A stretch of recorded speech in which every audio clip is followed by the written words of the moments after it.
Okay, if we could have an adoption of the agenda or any amendments. Adopt if they be as they are. Adopt them as they are. Okay. Moved by Councillor Adopting Courage. the agenda or the Yep. minutes? The agenda? The Okay. agenda. Want to read it? Moved by Councillor Courage that the agenda be accepted as presented. All in favor? Carried. Minutes from the regular meeting of April 23rd, 2018. Any questions, problems, or can we have a motion to accept? I'll make the motion that we accept the meetings as presented. Okay, all in favor? Carried. Okay, we have some delegations tonight. The first one is Porcupine Hills Early Childhood Coalition. Ruth Mueller. There's another chair here. Yeah. Actually, Elaine will be doing the talking. I'm Ruth Mueller. I'm a You want to share? Community Development Coalition, Coordinator with Alberta Health Services, and I'm involved with a lot of different projects here in the community that help promote health. And one of them is the Porcupine Hills Early Childhood Coalition, and Elaine Mahan is our coordinator for that, and so she'll be doing the presenting. All right, so that's a lot of words, Porcupine Hills Early Childhood Coalition, but it really represents 5 words that represent a group that cares about little children. So if you think back since you were a child, there were many people in your life that were supporting you to become the person that you are today. And that's what we're concerned about, is the little people. So these are little people under 5 years of age. So about 12 years ago, there's a group of people that were concerned about what was happening in the communities for little people. And they know that the age from 0 to 5, there's more brain development in that period of time than any other period. There's synapses happening in those little brains every single second. So they wanted communities to take a look at what was happening in each community. So as your children get older or we get older, sometimes we think more about the stage that we're at or the stage that our children are at, and sometimes we don't really remember about those little people. But we want healthy, strong little people, and so the group lobbied the government, and the government listened, thank goodness, and they said, okay, we'll put some grant money available for communities to apply for. They knew it wouldn't be feasible for every community in the province of Alberta, so they clustered us geographically. So Porcupine Hills starts in Nanton, goes to Granham, and as far west as MD of Ranchlands or Chain Links.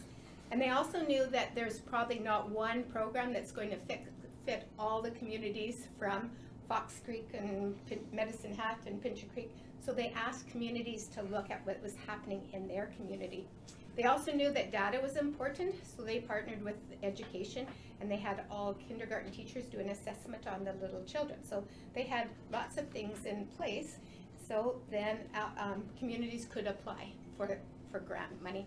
So far we've just been going year to year, and each year we apply, and if we jump through the hoops then we get some money. And we have done that in the past. Now when we looked in 2011 when the coalition got started, we looked at what was happening in each community. So we looked at what was happening in Claresholm, and we partnered with them, so with FCSS, with MOPS, with the library, to see how we can help each other, because if we don't have partnerships, we have nothing, right? So we feel very fortunate in Claresholm that we have. FCSS will tell us when something like Family Skate comes and we can bring things. So if a little person 3 years old is tired of skating, then we have options for them. Or when it's the winter carnival, if they're not able to do the things that the older kids, we have something that's age appropriate and interactive. Now you'll never, I shouldn't say never, but we don't do the bouncy castle and the faint pace painting. We do the rolling balls down the hoop and walking on pieces of wood, and the interactive piece to support the child development piece. So we feel very happy that we have been able to come to Claresholm and to offer things at fair days and the longest day of play and old-fashioned Christmas. One of the other things that they asked us to do is to talk to the parents, and we like to celebrate that one of the things we started, and Blair can help us with this, when we had a family that identified something called soft play. And when they introduced that term to most of us, we had no idea what soft play was, but it was having mats for little kids to walk on. So if you have a little person, like Blair has these little guys that are just learning how to walk, there's lots of mats for them to develop their coordination. If it's really hot, you don't have to worry about them going to the park and eating all the rocks. There's things there, right? Ruth and I were just there on Thursday, and they said, oh, last year they were so grateful for it because it was so hot for so many days. So we were able to do that. So we were able to work with the community and to get the funds through various sources, and so we can offer soft play. So it happens every other week in opposition to MOPS, and we have about an average of 26 or 28 families coming, people coming, not families, people coming with their little children to develop motor skills. And so we're very proud of that one. And then the other one we're working on right currently is a music program that parents asked that for more music. So we found a dad that's willing to do music for little kids, so they come and develop do the steady beats and sing the little songs and things. So we're really happy about that one. One of the other pieces, we think about little kids that are on quite a great pathway for success, but we have some of our other little people that are a little bit challenged by some things, and so we advocated for more speech. One time, family, if you had a little person that was having speech trouble, you had to drive to Okotoks to get speech help, right, for these little people. So we advocated that we could have somebody come to the station to do assessments and to do follow-up before the little kids go to school. Now we're currently working on trying to get somebody to come to help if you have a little person that is having trouble with their fine motor or their gross motor skills, to try and get that service coming to Clare. So it's not there yet, but we're trying for that one. One of the things that Ruth passed out is some data that, so when they partnered with Alberta Education, and the kindergarten teachers did an assessment on each little child, and they assessed the little children in those 5 different areas. So on one side you can see the Porcupine Hills data, and on the other side you can see the Alberta data, and you can see that our data is really good. We have lots of green. So one of the things we're here to do today is to celebrate and to thank you people for your parks and your swimming pool and all those things that the town council supports, because that really helps with the development piece there. One of the things, we want to celebrate it, but we also want to make sure that our data continues to be like this. So in 2013, our data was very much similar to this. Now in 2016, it's very good again. Some parts of the province haven't been, and some of their data is not as good this time as it was last time, and they don't know if it's because of screen time, if it was because of lack of unstructured play time, if it's demographics. They don't know why the data has declined, but we're happy with ours, but we just want to make sure that we continue to support families with little children, because we don't want our data to change a lot from what it is. So one of the things that we're here to do, one of them is to celebrate this success, but also to ask, and in an ideal world, we would get somebody from this table that would love to come and be a champion with us and advocate for opportunities for little children. And we meet once a month at a lunch hour, so we would love to have anybody who would like to champion for little children to come and join us. And in addition to that, when you're making your decisions, and I know that you're thinking about your new space and about having a space for little children, and we went to view that space at one time, trying to advocate for more opportunities for little children. Right now we have Parent Link that comes to town one day, and we have the soft play or MOPS another day, but in an ideal world there would be more things for little children to do. But anyway, we don't know, but as we move forward, that would be our request, is that we would have people that are championing and advocating for little children.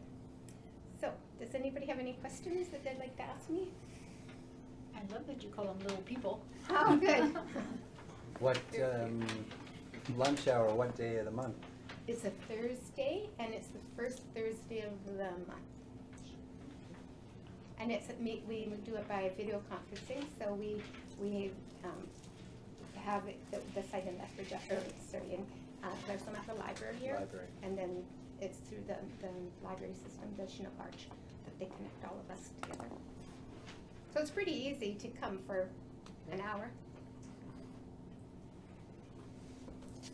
Thanks, Elaine. Did you have anything to add there, Blair? Okay. So as you know, all government agencies like data, and just like that, we get the too. And so we need some data from you, or we would request some data. So Ruth is gonna pass out this little information about that I have to complete and send back to the province.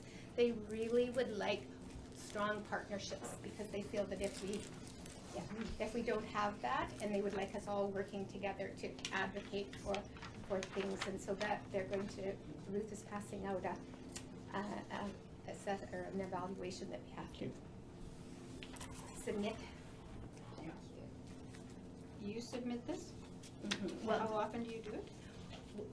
it has to be done twice a year. They would like me to do it every month, and if I'm right on top of it, I do it every month, otherwise my stack gets a little higher. But it's interesting, I just came back from a field, or an excursion to Chain Lakes today with a group of parents.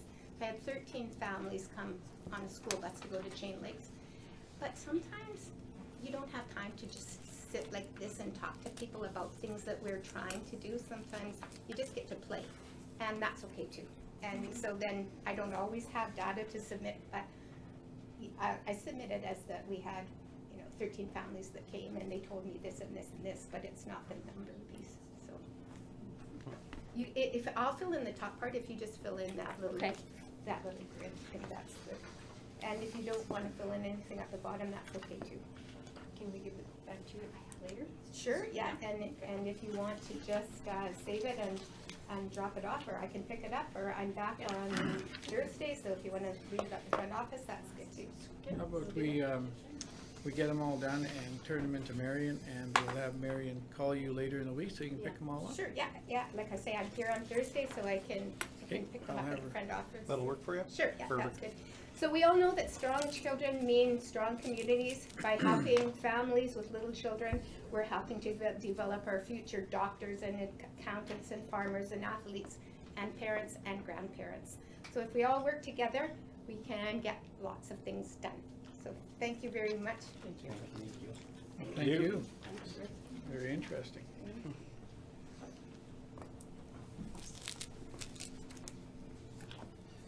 We have another delegation, Darcy Erickson, for the Mountain View Estates roads. Darcy, if you want to step up. Good evening, councilors. I believe everybody knows me here except for maybe Councilor Courage.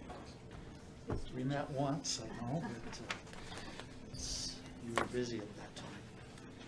So my purpose tonight, council, is to begin a discussion about the roads in Mountain View Estates, and that's the neighborhood where I live.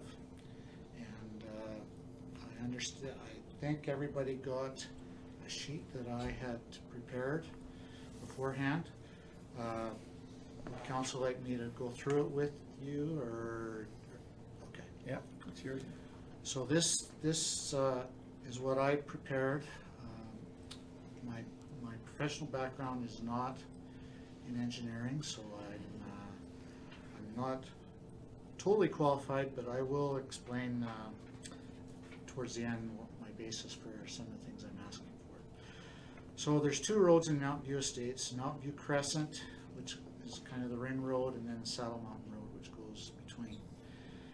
And observations that I have made, every year in the springtime, significant portions of these roads are damaged by the frost coming up out of the ground. So the roads become damaged and break up. The places in the roads where this happens becomes broken up, rutted, and the gravel becomes heaved up. Damage to the roads makes driving on them more difficult and can sometimes cause damage to vehicles. The town staff try to keep the roads repaired, but the repairs don't hold up very well.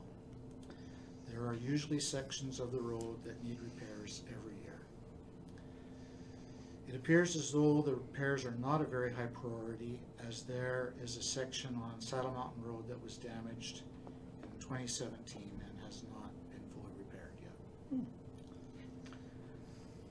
It appears that when the roads were originally built, they were not properly built, meaning that little thought or preparation was done regarding adequate drainage or proper road construction with proper materials and base preparations made.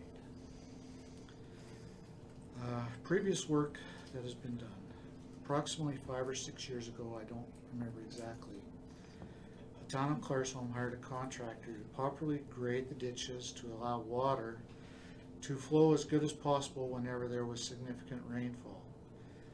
My understanding is that this would prevent water from standing in the ditches for long periods of time, thus softening the ground beside the road. This work appears to have helped to move the water, but has still not stopped the heaving that happens in the springtime. A suggested proposal that I am making is that the town of Claresholm implement a policy where when sections of the roads in Mountain View Estates become damaged due to frost heaving the ground, that the sections requiring repair be fully repaired, including but not limited to digging the road up and removing the dirt base down to a depth of 36 to 48 inches. 2, filling the road back up with pit run gravel to build a solid base for the road. 3, putting a top layer of crushed gravel. 4, putting a finished layer of cold mix oil and gravel to achieve a finish consistent with the rest of the roads in the neighborhood. And 5, do whatever repairs are necessary as advised by the town's engineer. My proposal comes from personal experience. In my pre-pharmacy life, I had the opportunity to work on a road construction crew, and we were doing this exact thing, where we were rebuilding roads that were soft, and we would dig them out, fill them with gravel, and then rebuild the roads. And that is where I come up with that basis. So my ask is that you would consider this. I'm not asking that we do all the roads in the neighborhood, but when sections become broken, that they be properly repaired, because they repair them every year, and the next year they are broken. Same thing again. Does anybody have any questions for me? Well, I've had first-hand experience. I've seen Darcy's roads at their worst. I've seen trucks stuck up to the frame in them at certain times of the year. They are in need of some long-term care. So what we'll do is we'll take this under advisement and discuss it with the administration and see what we can come up with. Okay, and that's all I'm asking, that we bring it up and at least talk about it. So I would add that I have not discussed this with my neighbors in the neighborhood, but I don't think anybody would be opposed to I don't think they'd trying argue. to improve. Your neighbors behind I think you. we got a neighbor behind you. Whatever, you've That's- got the black pearl. Thank you so much. All right, thank you, Darcy. Appreciate Thanks, it. Darcy.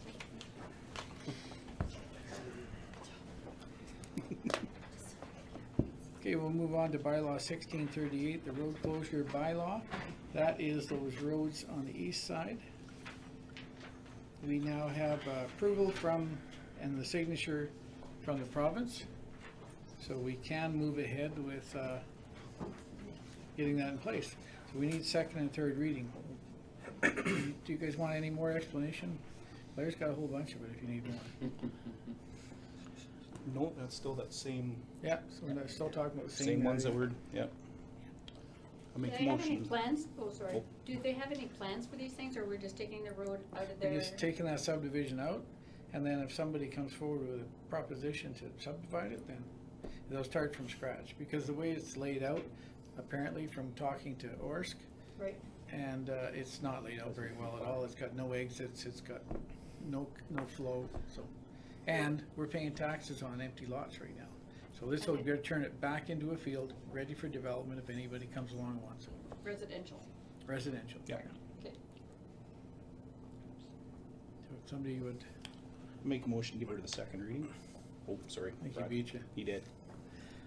Moved by Councilor Schlossberger. If we could hear it back, please. Moved by Councilor Schlossberger to give bylaw number 1638 regarding a road closure, second reading. All in favor? Carried. Somebody could make third? Councilor Zimmer. I'll make the motion to give bylaw 1638 a road closure bylaw third and final reading, please. All in favor? Carried. Next is bylaw 1643, the 2018 mill rate bylaw. We now have the MD's numbers, so we will first need, as you can see from the information here, we first need a motion to amend the mill rate bylaw that was presented in the first reading. I'll make the motion that we amend the mill rate bylaw that was presented at the first reading. Moved by Councilor Moore. Any discussion on that? Everybody understands it? Can we hear it back, please? Moved by Councilor Moore to amend bylaw number 1643 regarding the 2018 mill rate prior to second and third readings as recommended by administration. All in favor? Carried. And now we'll take a second reading, a motion for a second reading. I'll make the motion. Counselor Carlson? Question, please? Moved by Councilor Carlson to give bylaw number 1643 regarding the 2018 mill rate, second reading. All in favor? Carried. Third reading, please. Counselor Courage? Question? Moved by Councilor Courage to give bylaw number 1643 regarding the 2018 mill rate, third and final reading. All in favor? Carried. Next is bylaw 1644, municipal development plan bylaw, first reading. And that was the information we got by the latest email from Tara. Correct? Let me just find it here.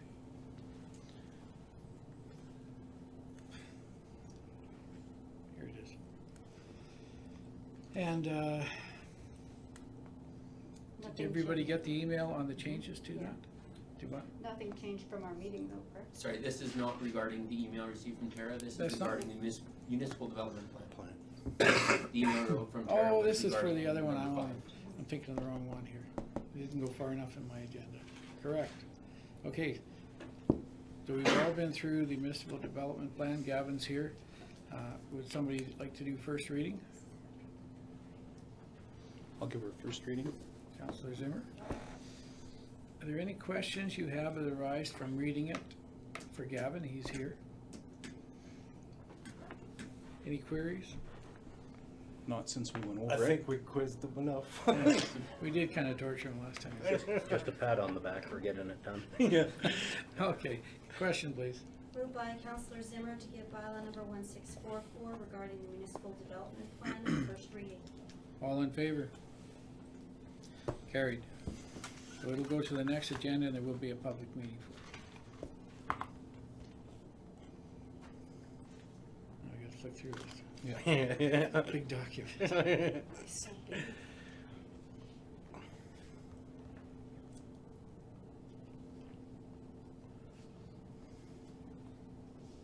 At least we're all on the same page here. First one through yells Yahtzee. My first one through by strings. Oh my. I'm getting close. I think I'm on that. Page Hold it 112. up, hold it up and show them how large the document is and why we're. Why we're all flicking Page through. 112. Thanks. I made it. Okay, the next one. Bylaw 1645, borrowing bylaw, multi-use community building. This is first reading. And the next council meeting, it'll be 2 council meetings from now, it'll go for a public meeting. Has to be advertised for 2 weeks, two full weeks. Mhm. Yeah. So somebody would like to do it first? No, I want to discuss it first. Well, let's do them with that, and then we'll discuss before we vote. Counselor Schlossberger made the motion. Okay, Don, floor is yours. It says in here that although we don't have we have no knowledge of what this is actually gonna cost us, because the tenders aren't in, correct? I keep looking at you, Marion. You should have the answers here. But I wanna read number 4 to everybody, because I'm sure everybody hasn't seen all this either, but number 4 on this, bylaw that you're changing, it says the municipality, I mean, you guys, we have the authority here to levy and raise taxes each year. Raising municipal taxes sufficient to pay this indebtedness. So we have to make sure these people know that if and when this goes through, it's gonna be a long haul.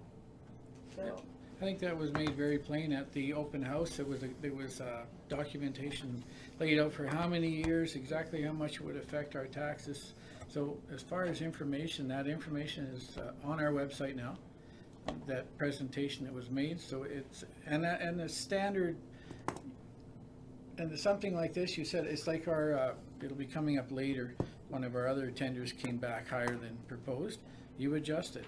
We cut out some of the stuff we're gonna do on the next, one of the next projects. knowing that we're not going over the 3.5 million. That is the aim right now, is not to go over. Could be changed, that's what I needed to know. But, But I also want this as a recorded vote too, please, before I forget. Yeah, that's okay, recorded vote. But things do change, and right now, this is the proposal, 3.5, and if it comes in at 3.4, we're laughing. If it comes in at 3.6, we will have a discussion, decide what to do with it.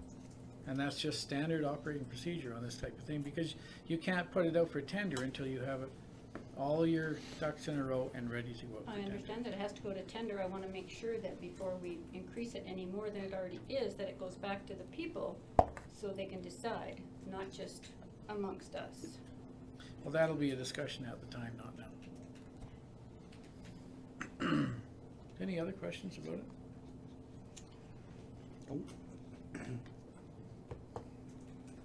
We're all good? Question, please. Moved by Councillor Schlossberger to give bylaw number 1645 regarding our borrowing bylaw for the multi-use community building, first reading. Is a recorded vote? All in favor? Opposed? Carried. Number 6, delegation response to Prairie Winds Clubhouse, Mal Lister, for a board position. Did I You skip- skipped number 5. Yeah, what, we have another. Did I skip one? Oh, I checked off one before I did it. I've done that before. Bylaw 1646, land use bylaw amendment. This is the one you received. This is the email. one we got an email on. Did everybody get that email? Yes. That email will be added to the minutes, correct? Correct. And nothing changed from the time we were at our meeting? Oh, Just the- what was discussed at the meeting was actually changed, and so Friday morning when agenda was prepared, that portion was it. We have Gavin here and we have Tara here. So you guys have any questions about what you read in that document?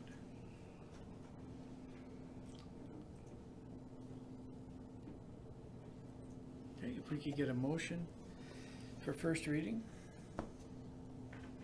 Motion for first reading. Councillor Schultz. Question, please. Moved by Councillor Schultz to give bylaw number 1646 regarding a land use bylaw amendment, first reading. All in favor? Carried. Now, delegation response for Prairie Winds Clubhouse, Mal Lister.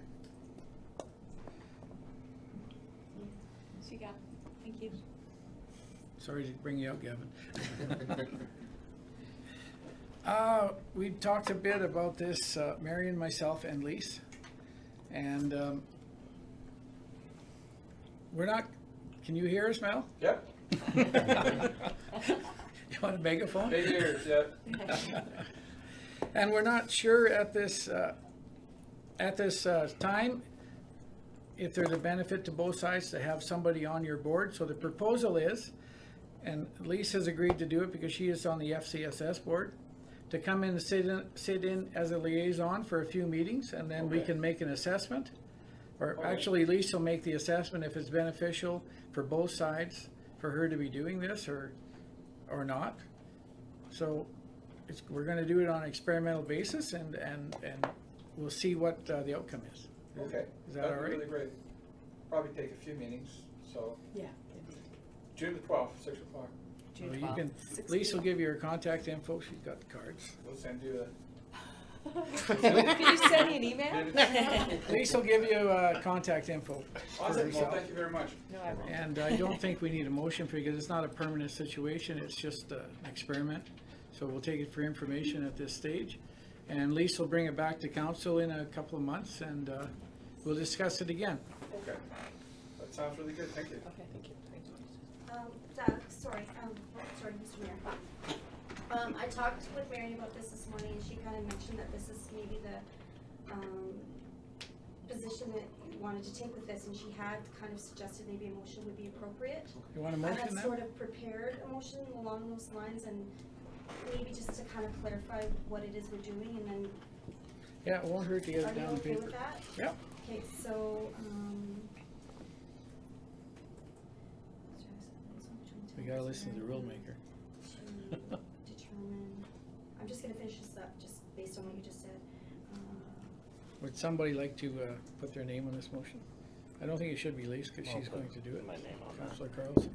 June 12th, Pardon me? June 12th, June 12th. 6 PM at Sparta House. Okay. Do you have a business card? Yes, she It's does. not on me. Well, we'll get your email off the town site.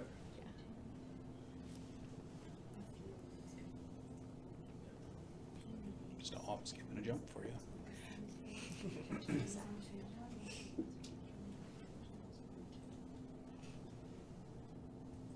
I think that's good. So I have moved by Councillor Carlson to appoint Councillor Schultz as a member of the Clarkson District FCSS Board to attend a few meetings of the Prairie Winds Clubhouse Societies Board, to act as a liaison between the town of Clarkson and the society to determine whether a permanent member is warranted. That sounds pretty good. Sounds good. All in favor? Carried. Even Mel was in favor of that. Number 7, delegation response, Darla Slovak. We have her information here. Let's have Blair do a little talking. Sure. So this is regarding the downtown markets. They're requesting to use the far west portion of the downtown parking lot instead of the east side they used last year. This is right against the east wall of Petros. This would provide them better protection from the wind for the vendors and the customers.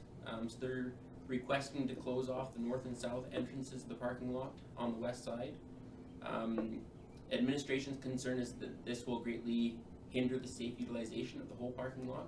The design of the parking lot is a one-way loop, so closing off that one entrance would hinder the use of the entire parking lot.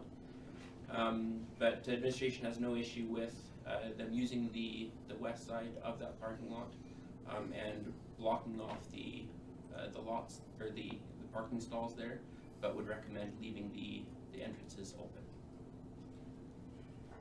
Any comments on That that? would become a safety issue for me, because if you're putting up barricades and the vendors are on one side and vendors are on the other side and you have cars going through, that sounds a little precarious for safety of people walking, because they're gonna eventually be going back and forth, and then you'll have children. Well, I don't think My I want understanding that. is the vendors are only using the one side. There wouldn't be vendors they're on just both on the- sides, just on the west Okay, side, oh, that's fine then. So I thought is they were this doing on both What did sides. just along the Just wall. along the wall. What did they do last year? They had both sides.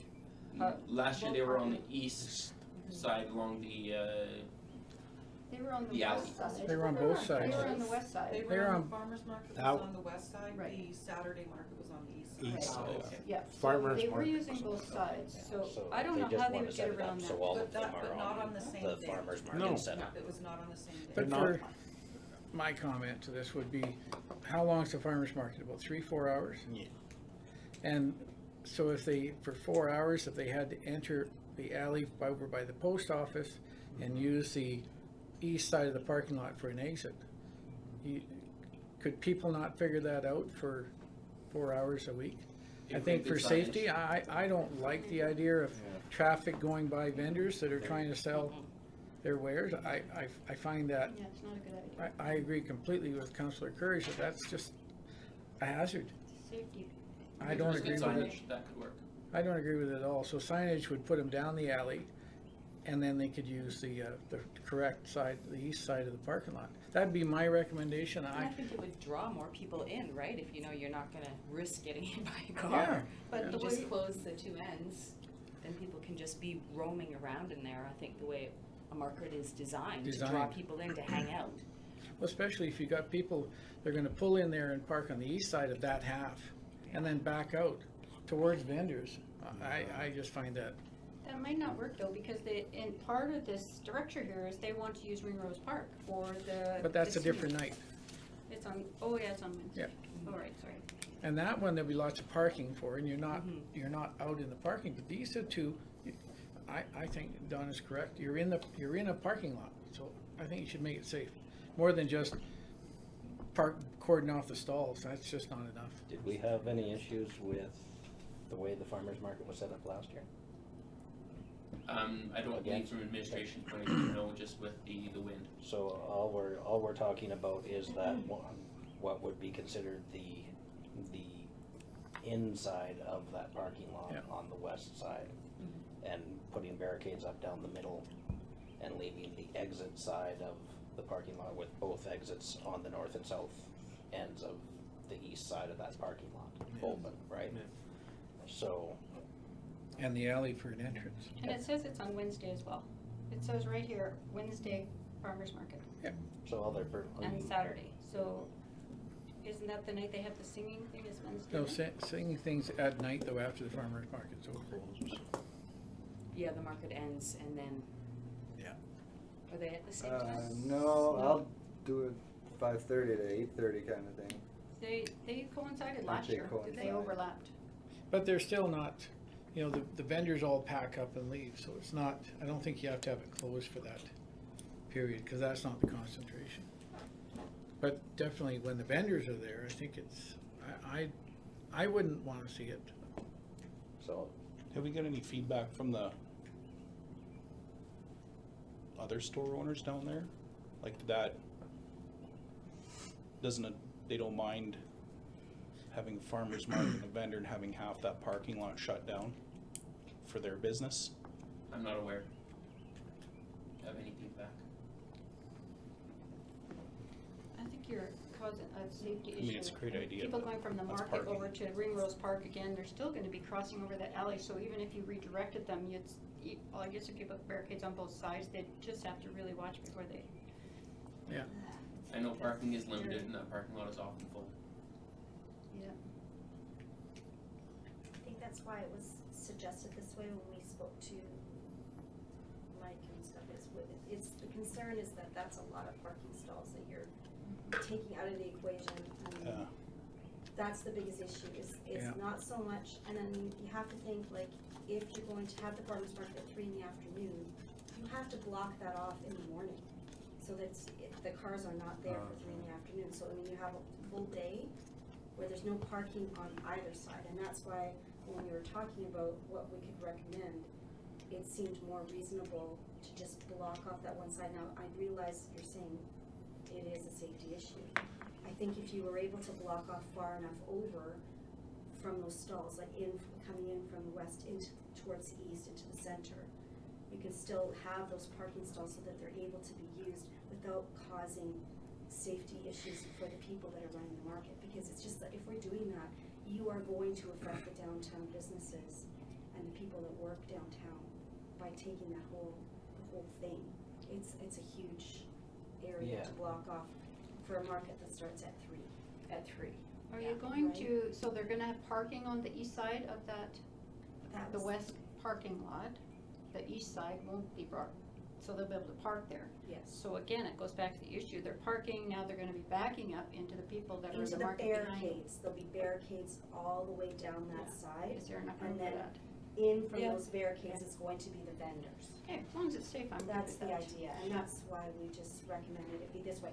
Now, the other thing that Marion has said is that if these markets, they are trying to grow the market, they're trying to get more vendors to come.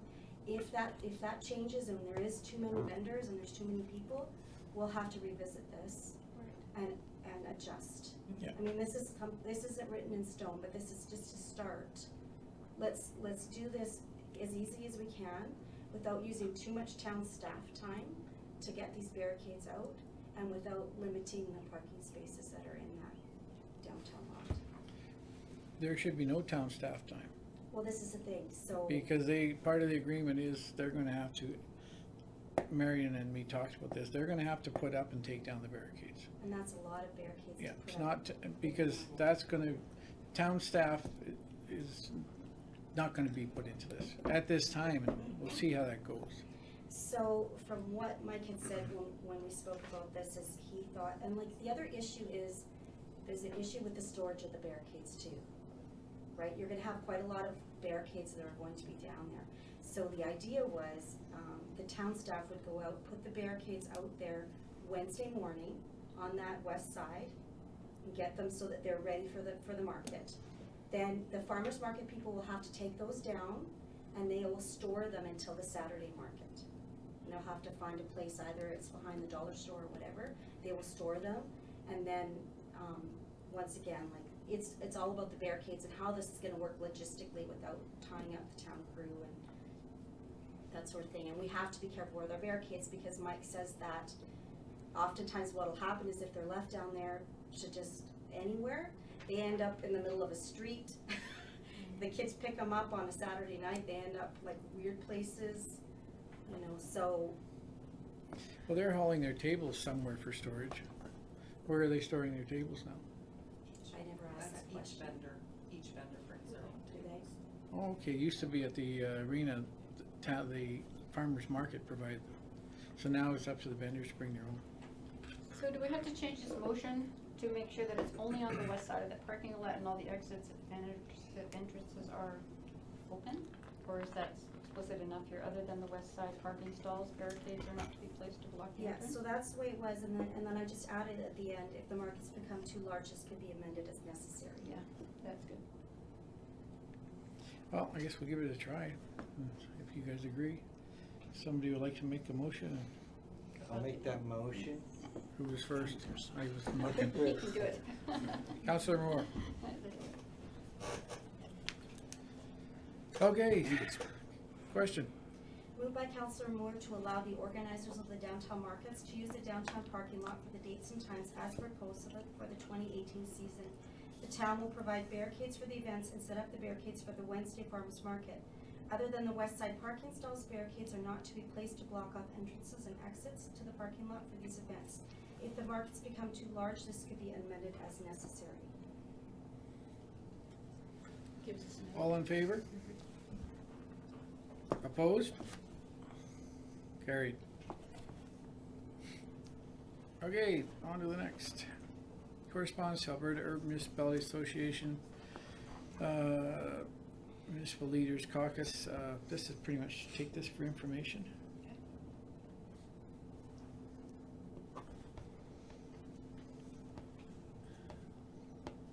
It is in Camrose.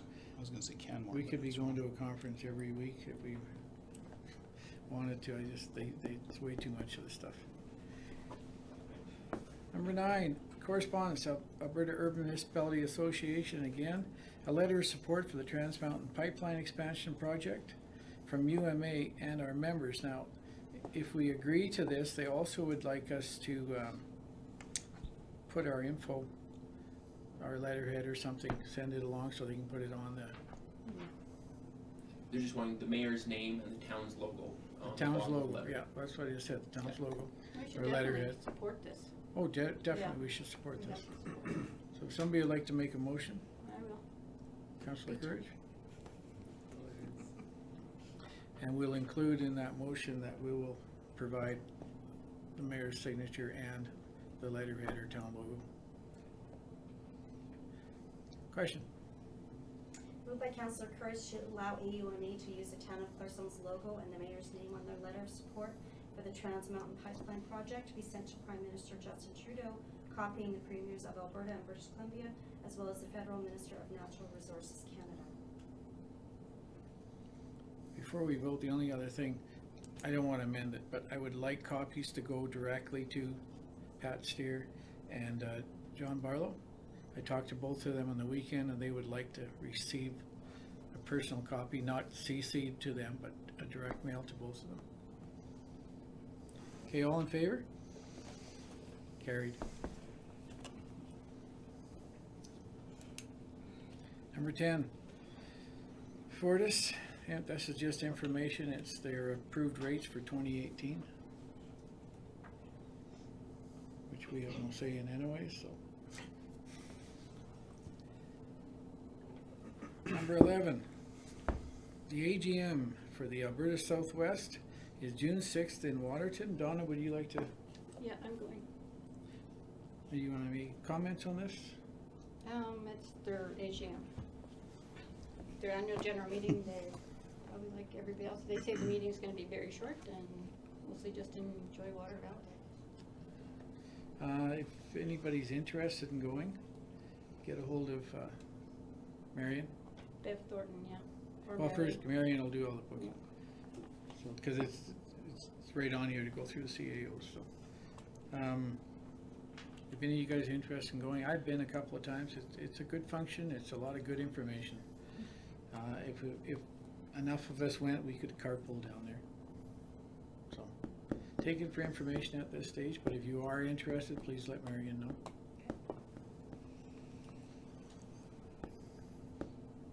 Number 12, Nansen Boosters Club. This is an invitation to their parade. And then there's some backup information for the parades in our area. Now, the reason this other information is in here is because we get invited to a lot of parades, and we now do not have volunteers that will drive the truck and float down there. So, Blair, you've got a little bit of information on it? Yes, so this is the first request we received this year for attending a parade. So administration would like some direction from council regarding the parades that our float will be traveling to this year. As the mayor said, we do get invited to a lot of different parades, and we no longer have volunteers to drive the float to and in the parades. So it's fallen to town staff to do that. It puts a fair bit of burden on town staff to do that. So we're just looking for some direction from council as to what their priority is on which parades and number of parades that we attend. In 2017, we attended 7 different parades, and just wondering if council wants us to do the same again this year, or how we want to do that. These are the 7 that you did last year? Yes. Well, I think we should let everybody know Claresome's here. We should go to as many as we can. I agree. If you can't get volunteers, maybe put it in the paper with our town thing saying, you know, like, I'm sure there's people out there that would, like retired people that would enjoy taking that. So That is, there and that's something along the lines I was thinking too. Perhaps we could advertise for it, or We Karina? advertised for quite a long time in the town news last year, and didn't get one reply. maybe, So, try again.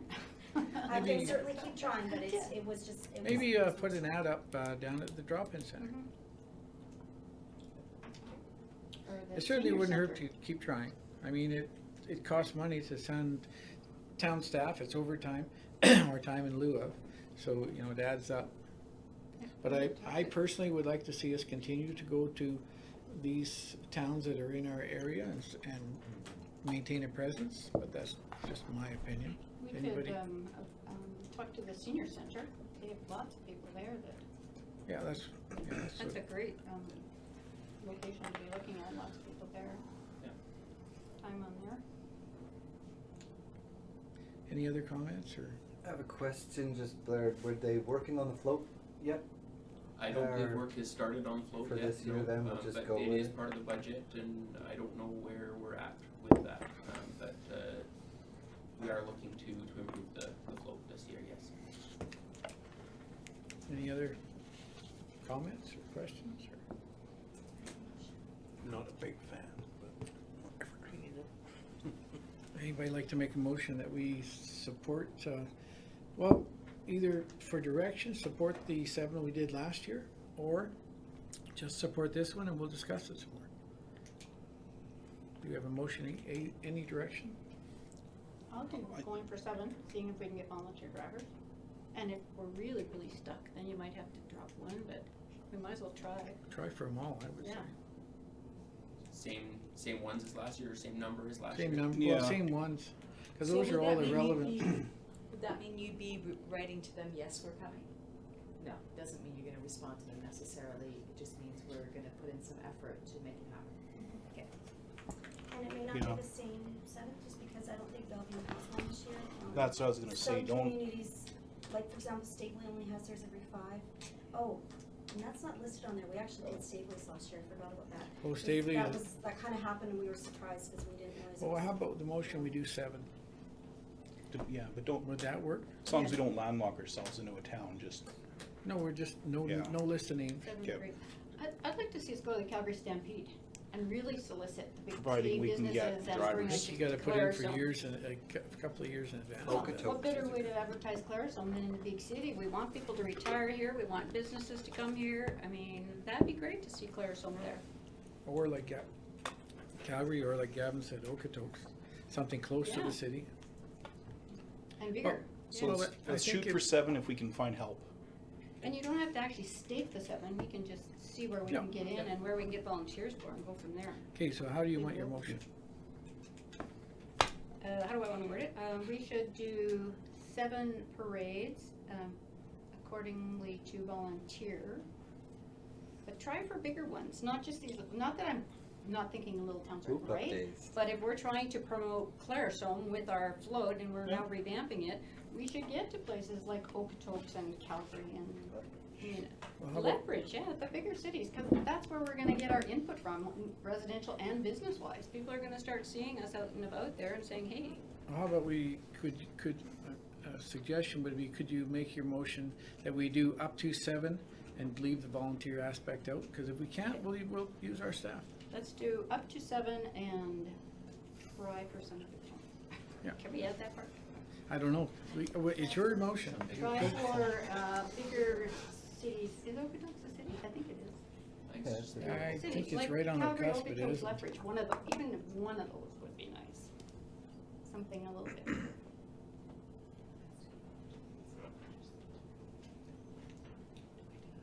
How do you wanna word that? I've already got something planned out, so stop. Okay. I'm sorry, I'm listening to you, it's okay, I've got it under control. Okay. Just get Read back what you got and let's see how you. She's just adding in the fees there.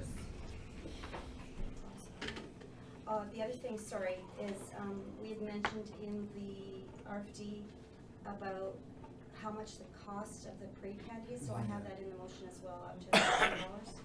Is that okay? Yeah, it's a candy thing. Because, I mean, it's expensive and people, it depends on who's doing the parade, but I know last year, it's like, it's a lot, you go through a lot. Well, you just limit them, give them so much and they gotta make it Yeah. last. Well, and if you're going to larger parades as well, you're gonna need more candy Yeah. for those larger parades. Yeah, like $1,000 for that. But that'll be worth it though. That would be, Lethbridge would be an interesting one. Yeah, I'll take So it do to you want Calgary. that to be higher then? Is $1,000 enough if you're gonna do the larger centers? Well, we can put it Yeah. at more and not necessarily spend it. Yeah, If you can it's say up to. up to 1250, how's that? If their bylaw lets you throw candy. Yeah, not all Yeah, towns. some don't Some even don't let allow. you sell it. Actually, I don't think Lethbridge allows. I don't think so. Lethbridge, Calgary. Calgary doesn't allow it, I hasn't for think years. Natton's letting it this year with the. Yeah, and Lethbridge. quit last year. Banning it anyway. We'll just leave it as 1,000. I'm good with that. We have to. Well, that number's irrelevant because, Yeah, You do what you gotta do. it's there. okay, what did we end up with? Okay, moved by Councillor First to approve sending the town of Clarkson float to up to 6 parades, including larger centers, if possible, in 2019, plus our Fair Days parade. Contingent on staff or volunteers being able to take the float with a budget for parade candy of up to $1,250. Why 6? Is it 7? 6 We plus includes ours. Oh, okay. So 6 plus, we have to do our own parade. Yeah. Right? So it's the same as before, original wasn't on this list. It's 7, yes. Yep. Okay. Okay, any other questions? All in favor of the opposed? Carried. Number 13, the Kraken Swim Club. Their information is here. And we did support them last year, correct? Correct. What did we support them for last year? Same 700? Same thing, just the in-kind rental fees for the length of the event here in town. Well, it's a pretty big event. It brings hundreds of people to town. I move to Councillor Schultz? approve.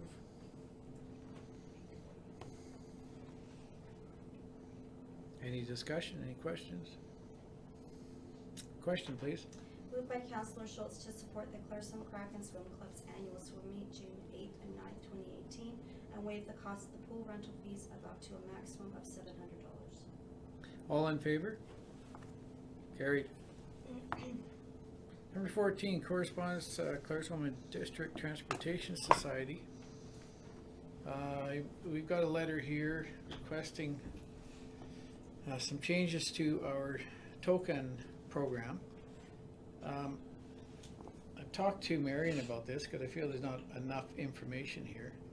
And my suggestion, and if you guys agree with it, is to send this to administration to bring back proper information and a bigger expanse of information than what's given here.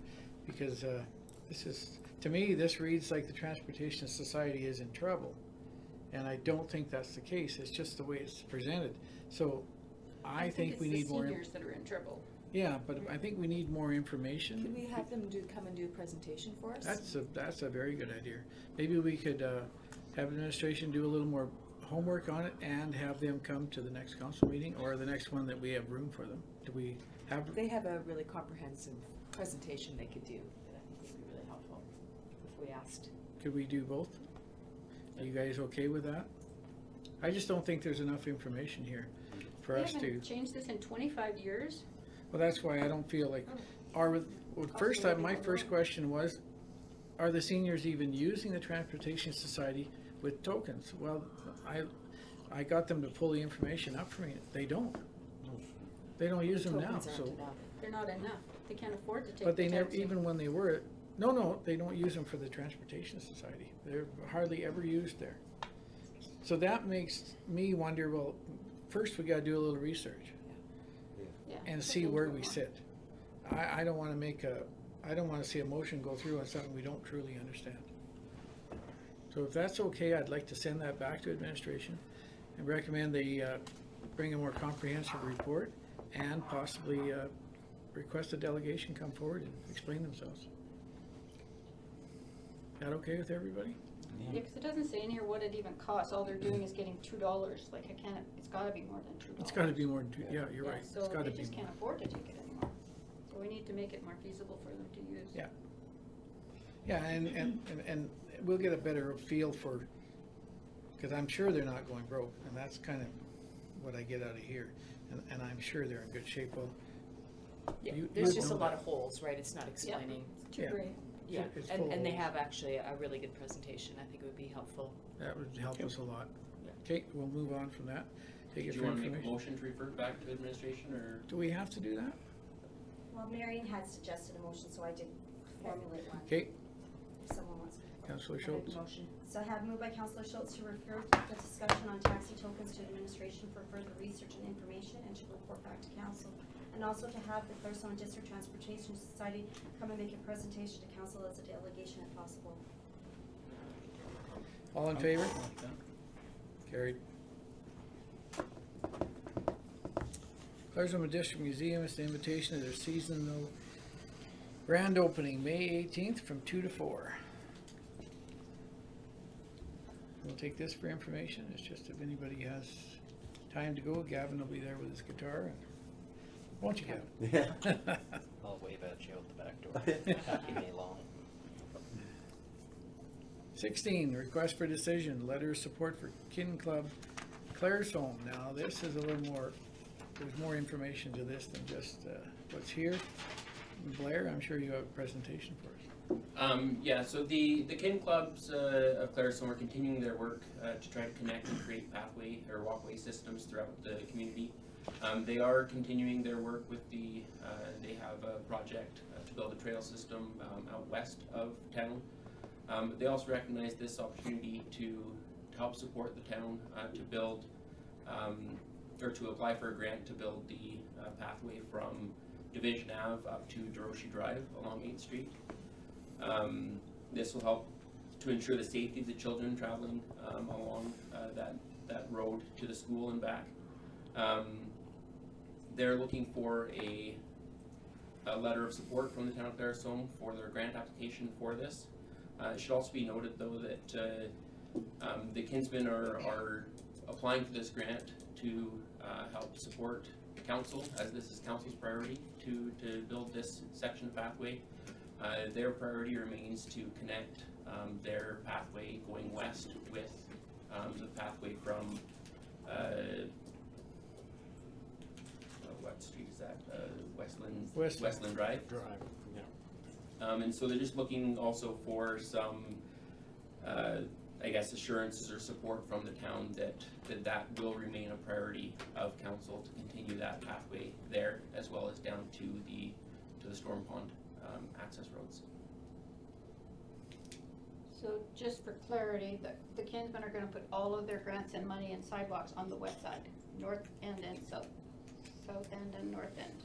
Yep. Correct. Nothing on the east side.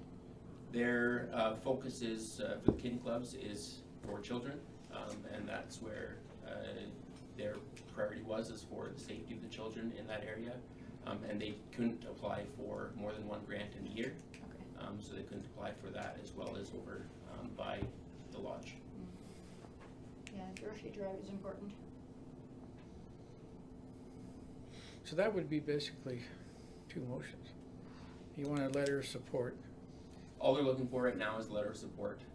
but they're looking for verbiage to indicate that we will support them and They're not looking for a motion on that.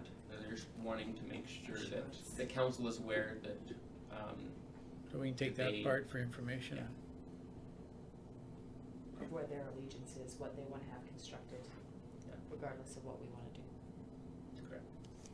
Okay, so is somebody willing to make that motion? Councillor Schlossberger.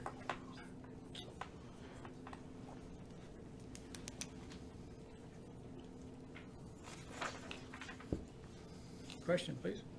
Moved by Councillor Schlossberger to write a letter of support for the grant application being submitted to the Community Facility Enhancement Program CFIP grant by the Clarison Kinsmen for the purpose of expanding the walking path system along 8th Street West. All in favor? Just a letter of support, no money, right? No money. Right, okay. Carried. Okay, number 17, request for a decision. This is the development permit that was issued July 26, 2017. I'm not going to say any more about it. I'd like Tara to make a presentation. Put you on the spot there. So July 18th, 2017, the town received a development permit for a new single-family dwelling. And the permit was issued within a week, July 26th. So permits are valid for 1 year, and then if no construction has commenced within that year, then the permit is null and void and an applicant would have to reapply. So administration completes plan reviews, we do site inspections, enforcement action that would take place during the process of the development. That's part of the development permit fees. So basically for administrative functions in this case. All of that was completed as part of the permit issuance. So refunds, as stated in our land use bylaw, can only be approved by council. So that's that applicable legislation there. But essentially, the funds were used in what you had to do to issue the application. Correct. Now, there was no completion of the development there. Right, but you still had to do your job. Correct. And what is she asking? What is the permit? So the refund is $235. $235. And would it be feasible to offer that as a response in the time that it's taken to do what you've done? Or And why not? It'd be she feasible. says she could put it up Or towards keep it her on taxes. Yeah, perfect. right? But they've already done the work. You haven't done inspections or anything, they didn't actually do anything, did you? Right, so the administrative function would be from start to finish, so receiving the application, processing the application, doing all the plan reviews, which is a bulk of the application fee. Then what comes next? Inspections, you know, I would do a final inspection upon closure. All the other inspections are completed by Superior Safety Codes and their safety codes officers as part of But their that contract wasn't with done. them. That was not ever completed, it was just the development permit process. So your time So on it the was, majority of the time would be in my plan review, and so you spent the normal amount of time on this as you would on any of them? yes, however, like you say, there was no completion on there, so the actual permit closure and the final inspections were never completed. Never completed. Well, Could that I be guess- prorated then? Yeah, that's what I'm thinking. Like Councillor Schreiber said, I mean, they said they could put it on their taxes. They don't want the cash back, they just want to be able to get some of it in returned. They did purchase a house in town, correct? Yeah, so they are community members. My only comment to that would be for simplification of administration's paperwork. Refund whatever we Just agree to refund and let them pay their taxes. Just for simplification of transferring funds within your books. Yeah. Yeah. So Regardless of how we're tracking. refunding it, it's still a refund. It doesn't Still a really refund. Yeah. So, Hassle but- tracking it. But it's gone both ways from what I've heard here. Refund all of it, refund part of it. It's $235. It's not, you know, it's not a, I guess my perspective is it's Tara's time, it still is of value, it means something. So to me, the logical would be to subtract the time that was invested in the portion that she needed to do and then refund whatever's left over. well, to me, the good side of what you're saying is, if we had a large project applied for and it went sideways and they didn't do it after 10 months, say it was a multi-million-dollar project, your time into it would have been huge, the expense would have been a lot more, and we're setting a precedent by refunding the total amount now, so it's not a bad thing to prorate it. My theory is, if you're doing something as a just in case, that's a cost of that just in case. They took it out, they didn't know where they were headed, they chose to go another direction, that's a cost of the action. Whether they bought a house in this town or if they had bought a house in Bolton and asked for the same thing, I don't think it matters where they reside. To me, it's sort of paying for the service that's been provided. Well, we gotta go in both directions here, so anybody willing Craig, to? what do you think? Well, judging by their letter, it says, they had some circumstances come out, their situation changed, they won't be building a house, but they purchased a house. Yeah. Right, so I personally think if they just decide, you know what, I don't wanna live in Clarissville, we'll move whatever, I'll keep your $235, but you wanted to build new, something came up, you couldn't build, but you still bought anyway.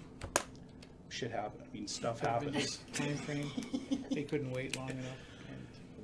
Right? And if I mean, it was a, I a big get it project. too, right? Tara's got time and stuff involved too, but And it is a precedent you're setting. In the same breath, the cost of even purchasing the house for the $235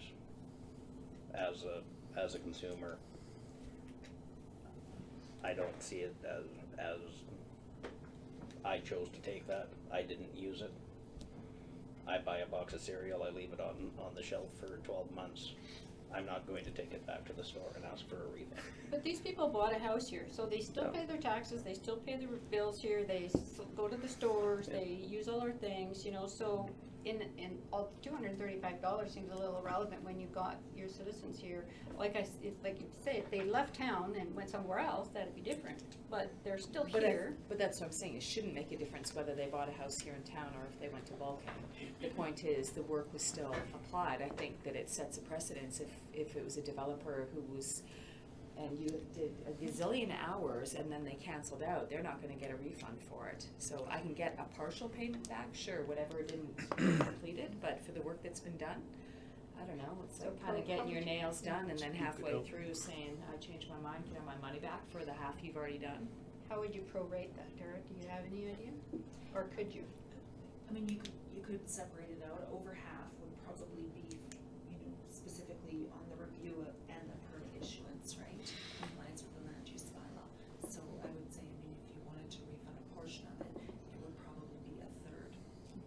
I'm week good with left that. for the final inspection. $100 back. A third of Oh, a 235? third? She's even less than 100. I'll make a motion that we give them a third back prorated. And is that good? Do the math quick and put a number on that, please. And can I just ask your opinion on that, Blair? That's fine. It's a reasonable, It's reasonable. it's a reasonable thought. And it's not setting a precedent for anybody else. So if you have a multi-million-dollar company come and they back out, then, well, they don't live here, so. No, But it- living here or not is, it's the precedent. I think you guys have hit, I think you've hit the proper chord here. Refunding some of it, but not all of it. So you got a number? $78.33 or $78 around. $78. Perfect. $78 works for me. So you could just draft a letter to them saying we're happy to reimburse you, apply to whatever you choose. Okay, We would probably just give them the check, just for simplicity. just, yeah, no letters. Check. They'll be happy to get a check. Yeah, just anything is a good gesture for sure. Okay, can we hear the question, please? Moved by Counselor Kurtz to approve a prorated refund of $78 of the application fee regarding application number D 2017.066, submitted by Art Friesen and Cheryl Gunther. All in favor? Opposed? Carried by one. Okay, onward. Request for decision, appointment of assessor Logan. I'm not even. Wayloggy? Really? Wayloggy. Okay. Blair, could you give us some history on this? Yes, so the MGA requires us to appoint a specific or an individual, it says a person, having the qualifications set out in the regulations to the position of a designated officer to carry out the functions, duties, and powers of a municipal assessor under the Act. Our current bylaw just appoints benchmark assessors as that individual. Just for simplicity, the assessor changes, we don't need to update our bylaw. But we do need a motion from council to appoint the specific individual. At this point, who is Logan Wayloggy. And so we're just looking for that motion to appoint him as the town's assessor. Okay, who would like to put their name on? Councillor Zimmer. I'll make a motion to appoint Logan Wayloggy as the town assessor. And he's been approached, has he? He's willing to let his name stand? Yes. He's an employee of He's been Benchmark. he's been our assessor for a while now. We just didn't have him officially Listed. listed as an individual. Okay, question. Moved by Counselor Zimmer to appoint the town's current assessor, Logan Wayloggy, an employee of Benchmark Assessment Consultants, Inc., as the assessor for the town of Claresholm. All in favor? Carried. Request for decision. Policy 05-18. I gotta find it here. Here it is. Streaming and recording council meetings. This was our amending or addition to the policy, was to stop recordings of any of our meetings. The wording's been changed from what the motion that was supposed to come forward. The motion from the minutes says that you're supposed to ban all recordings of meetings, public council meetings. Now it says cameras and or audio, video recording. So the wording's been changed for what we agreed to bring forward. It says that right in the minutes. So what you're doing here is change the words, so you're using selective enforcement. Now what you're trying to do is stop the public, like the CCC or whoever wants to just tape for their friends in hospitals or confined and these people are just trying to be transparent, like we are supposed to be doing. Like, these people just want to see what's happening in our council meetings and in our public meetings. I don't see a problem with this. Like, they're open, unlike what the Claresholm Voice used to be. Okay, well, it's just the wording is just expanded, which it normally does when we're making a recommendation to change policy. Administration puts the wording the way it belongs. So Any other comments on it other than Donna's? Why was it changed? I'd like to know. It wasn't we asked changed, to it's have just it an changed? expansion of exactly what we asked for. No, it's not. It says in the minutes, the Councillor Schleisberger wanted to ban all recordings of council public meetings. Look in your minutes. All they've Says right listed is there. the recording equipment. No, the minutes don't say that. It's the recording. This one here, that you've changed it to, says the use of cameras, audio and or video recording devices. The motion says, on our minutes, if you look at the beginning of the minutes pages, that's not what it says. It says to ban all recordings of council or town council, public meetings and open houses.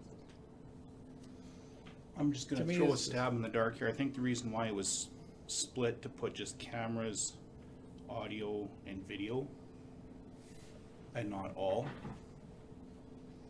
because Rob's here, maybe. Yeah, but You that's still have- selective he's still- enforcement. You he's can't still- let You one still person have- do it He's and still, not the he's still others. recording, but it's with pencil, It's with pencil. right? Yeah.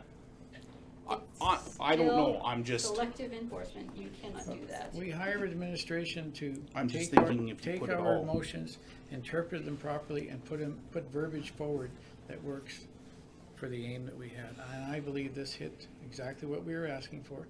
It was Brad, Councilor Schleisberger's motion. Do you feel this hit Yep. exactly what you were That's requesting? not what the minutes read. Okay, then, It said can I- all, but this is It says specifying all This is an everything. expansion of recordings. all. So, So can and I? we're supposed to be a transparent council. Okay, so can we? Regardless of what the minutes say, this policy has not been passed. This is being presented to you, to pass if you agree with it. Okay, so I would ask from the floor, from the table, is anybody willing to make a motion to accept these? Councillor Carlson, I'll make the motion to accept I this. want this as a recorded vote as well, please. and have a recorded vote, and can we hear the question, please? Moved by Councillor Carlson to adopt policy number COUNO 518 regarding streaming and recording of council meetings effective May 14, 2018, as presented. When we vote, please keep your hands up for the recording. All in favor? Opposed? You got all that? Carried.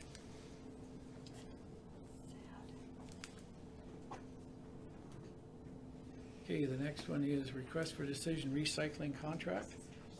Brad, you've got some information on this. Blair. Or Blair, sorry. I'm like, oops. What What did I miss? I'm just talking about Brad, and I kind of. So our current recycling contract is coming up for renewal in June. We brought forth some different proposals or options to the FIPSI committee on April 17th, 2018. At that time, the committee wished to ensure that the recycling program remains the same and that the town continues to recycle as much product as possible. To effectively do that, we would need to change the contractor we're currently using, and this was a recommendation from FIPSI to do so. Now, in changing contractors, it will require the town to purchase some of the equipment that was previously provided by the previous contractor, namely purchasing some cages that we use for the collection and storage of recycling material, as well as leasing a compactor.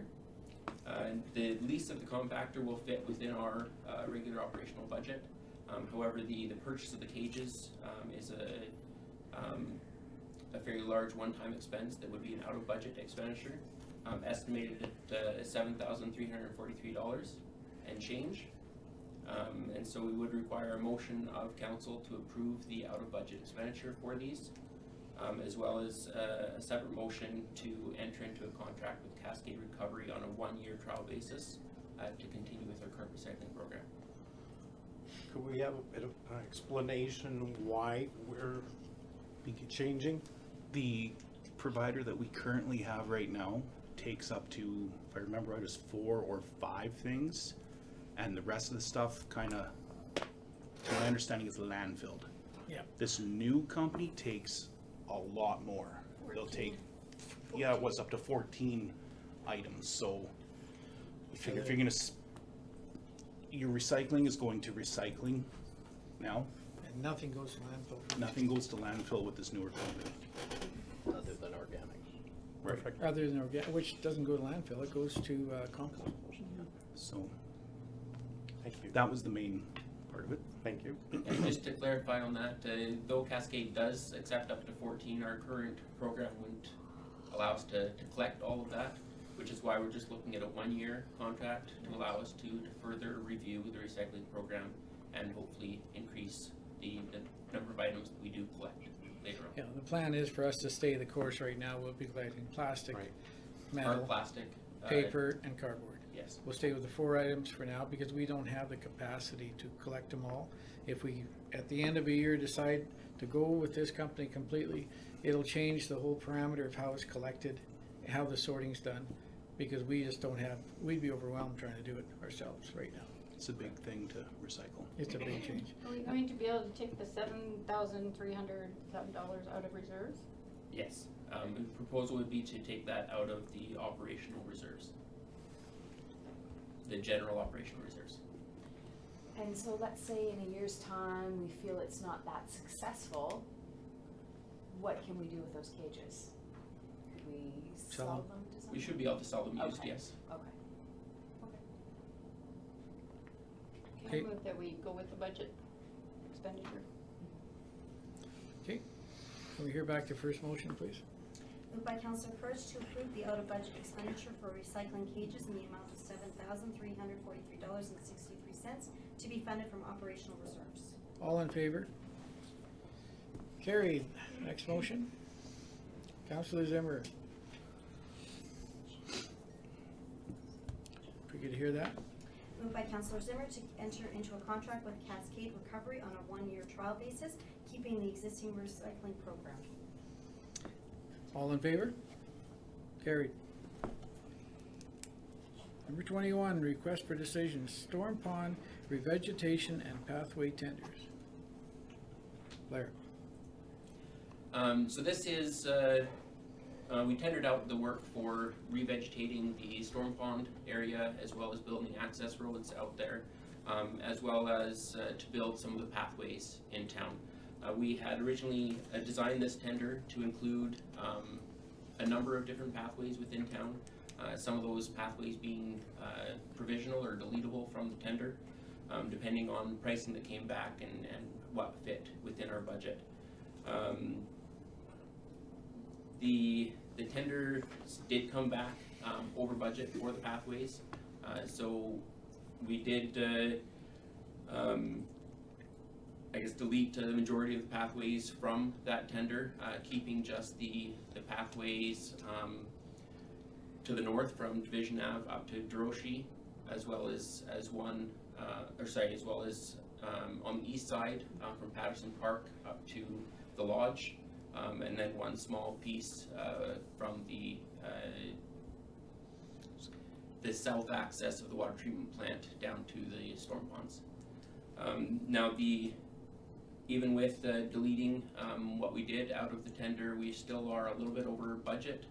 So there would be a need to approve an out-of-budget expenditure in the amount of $32,000 to be able to complete these priority pathways that the town council has.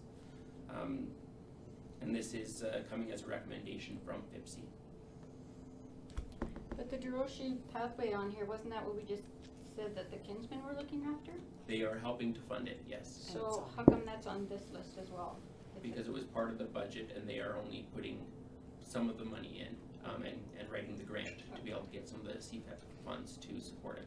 So that is included in here, so that CFEP application would be for, is included in that list there, would be for $64,000 and change, as well as the King Clubs are contributing $20,000 to that pathway, with the other matching funds coming from the town.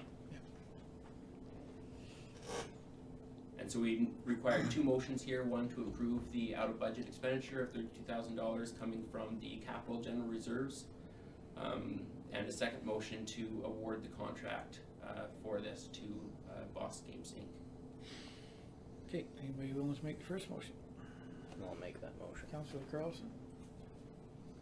Question? Moved by Councillor Carlson to approve the over budget project expenditure of $32,000 funded from capital general reserves to complete the priority pathway projects. All in favor? Carried. Second motion? Can I just ask a Councillor- question? Where did you find Boss Grapes?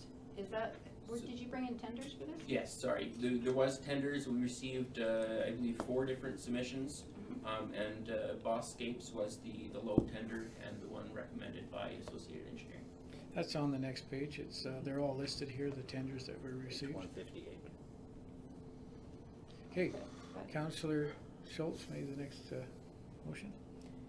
I move to accept Bosscapes tender. It's all laid up there. Question? Moved by Councillor Schultz to award the contract for the stormwater management facility revegetation and pathway project to Bosscapes Inc. for $1,514,314 plus GST, with the understanding that the contract will be amended to the amount of $1,292,747 plus GST based on proposed change orders. All in favor? Carried. Number 22, request for decision. This is a proposed change of the speed limits coming into town. Moving the 70 kilometers out, and then the 50s too, I believe. Yep. Yes. Yeah.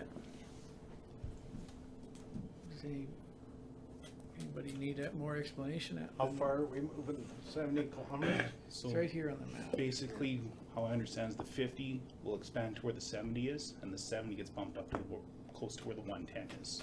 Yeah, the 70 is just the north side of Tim Hortons. 200 yards, isn't it? 200 meters. Meters. 200 meters. So yeah. I so guess the it wouldn't 70 quite be zone- that far. The That's 70 more zone 200 remains the meters. same size it currently is, and just extends out 200 meters. Didn't it just get moved not that long ago? Did it get moved last year? No. So their purpose is trying to slow everybody down before they get to the stoplights. Well, and Coming in before they and get to Tim the Hortons. Tim Hortons intersection on the north, and Yeah. before they get to the golf course and new Custom Cannabis. So they're going out on both ends. Yes. Yeah. North and south. And then on the south end, they want to move the 50 Yes. Also. 70 and 50 also, yes. 200 meters to south. where the also. 70 is. I agree with the north end. I'm not sure I agree with the south. Well, the south end, you've got triple T traffic, you've got the. The golf you've got course. the Custom golf course. cannabis, golf Custom course. cannabis. Ideally, That new we'll subdivision have that might go development down over there. there Might go eventually. someday. Right now, Yeah. it might be a little bit, but do it at the same time, then it's How far down south are they going? Right to Triple T? same. 200, They- 200 yards, or 200 meters past the existing sign, so the 50 gets bumped to the 70 gets bumped 200 meters. Yeah, the 70 will be out of town. So it might feel like it's a longer drive in to slow it down, but the police would actually like to see it.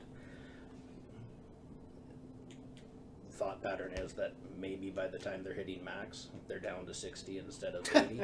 And by the time they're at 50th, they'll be down to 50 instead of 60, right?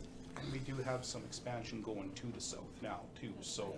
The south is going to get busier. Right, You're so correct. And the north intersection with the car dealerships and Tim Hortons and the future commercial development out there, there's enough near misses and collisions in there. Probably every second month, there's some kind of response down there. And hopefully that'll just help with the pedestrian just crossing that highway is, I cross there lots and I know lots of seniors that do, and it's really astounding how many semis and just vehicles fly through that, so hopefully. Don't even slow down. Hopefully it'll slow Alberta down. Transportation makes this decision, Correct. right? Yeah. yes, this is It's just not a. hard. This no, is a Yeah. request. We We can just say all we request want, for it. doesn't mean it'll happen. Yeah. We're just asking nicely. Okay. I I think move it's- to accept. Councillor Schultz. Question. Moved by Councillor Schultz to apply for speed zone extensions from Alberta Transportation as follows. Move the 70 km/h zones from the current locations 200 meters north and south which effectively stretches the 50-kilometer-per-hour zones 200 meters north and south on Highway number 2 in Clarkson on both north and southbound lanes. All in favor? Carried. And as a footnote to that, I would like to see a copy of this request that's going to the Department of Highways, sent, not CC'd, but sent to Pat Steer, our elected MLA. He requested from me that we send it direct on my meeting with him Saturday, and he said that he would follow it down to the departments and try and help. Definitely can't hurt. Maybe. That's my thought. He'll be retired by the time. Yeah. Okay, we're moving on to number 23, request for decision at museum ATCO funds.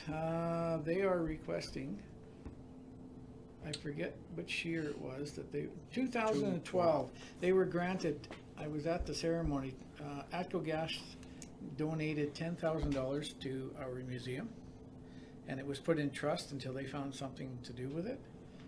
They have since found something to do with it, and it's laid out here for a display, and they're looking for a motion to get their money so they can spend it on this. It is called Honoring the Women in Agricultural Project. I agree with that. Just to clarify, that the honoring women in agriculture, that's just 6,000 of the 10,000, 4,000 is going towards lighting. 4,000 towards the lighting project over top of that exhibit. So it's really all for that exhibit, but No, two sorry, separate the parts. lighting would be for just all of the exhibits All in of it? the, Oh, I thought it was in the for interior that. of the exhibit hall. It's for the center part of the corridor of the, and that. Yeah. So it is not money that's coming out of budget. It is simply Theirs. money that's been held in trust for them for the last 6 years. 6 years, do they get the interest on the trust fund? Probably not. So if somebody would be willing to make that motion, probably Donna the did. person on that board Yeah. would. Well, Donna's going, okay. Councillor Courage, question please. Moved by Councillor Courage to approve the $6,000 contribution to the Honoring Women in Agriculture project and the $4,000 exhibit hall lighting project expenditure, with funding to be taken from the museum operational reserves ATCO donation. All in favor? Carried. 24, information brief on the arena project update. So we had received word on April 11th, 2018, that Claresholm Minor Hockey was unsuccessful in getting the CFEP grant for $405,786. Similarly, we also received word on April 26th that the Claresholm Minor Hockey was unsuccessful in getting the Co-op Community Spaces grant for $150,000. Administration would like to thank Claresholm Minor Hockey for all the efforts they put forward despite the unsuccessful grants. They have put a lot of work in, and they continue to put in more work. They are now applying for another CFEP small funding grant, as well as some other corporate grants, as they still continue to try to raise funds to make sure that this arena project moves forward. We just wanted to bring that to council's attention, that we were unsuccessful in both those grants. And yeah, we'll just keep council informed as additional information becomes available on other grants and funding requirements. How is this going to affect the project going forward? That's like $500,000, that's $500,000. There was a proposal laid out in the original. Yeah. When we budgeted for this, we had it set out for both directions, whether we got the grant or not.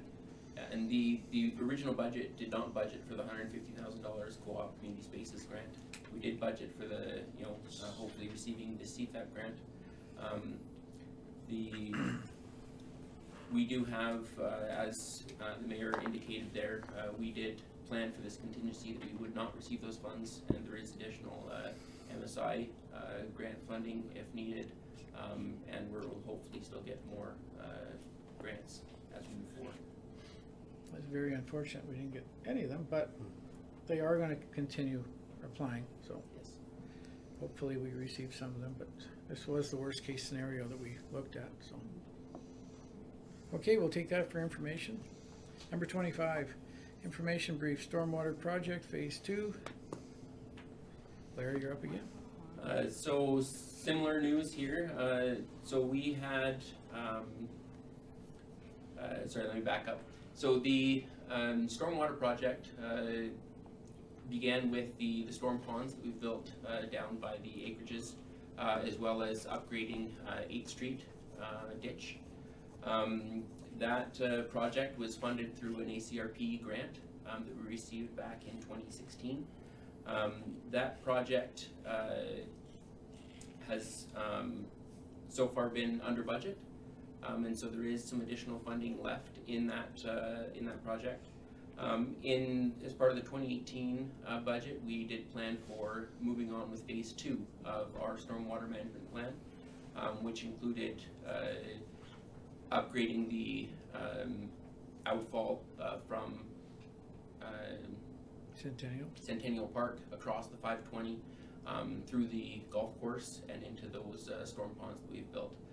And that was also we applied for an ACRP grant for that phase as well. That project was deemed as an eligible project by ACRP. However, we just received word that we were unsuccessful in getting the grant for the 2018 year to move forward with that. We still can, because it was deemed as an eligible project, we can apply again in the fall of 2018 for 2019.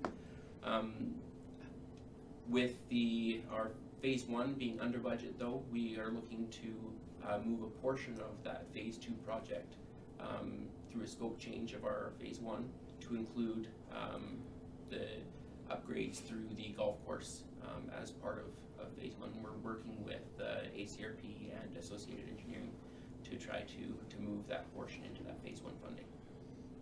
And we'll keep council informed as that continues. Okay.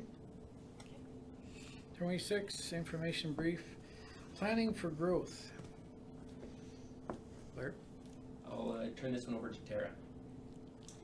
So this is just an information brief to keep council informed on the industrial commercial park that is being slated for completion in October. Now this is the planning phase of this portion, so it takes us through all the geotechnical surveying, all of those initial phases, market analysis, what are we going to use it, cost, site feasibility, all of those initial phases of planning and development, all the way through to concept plan and area structure plan.